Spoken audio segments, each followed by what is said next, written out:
Okay, next section of school and activities. We left off last video with cafeteria. Today we're on the sign for eat or food. Remember, your verbs have one motion, your nouns have two.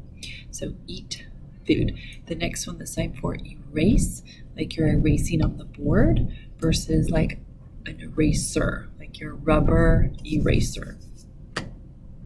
The next one, handout.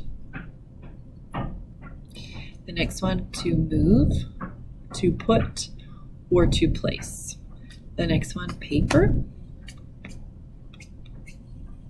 The next one, pen or pencil.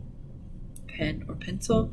The next one, person standing. We use the classifier V hand shape. This represents a person's legs and they're standing. And then the last one is the sign for read. Take your V hand up and down.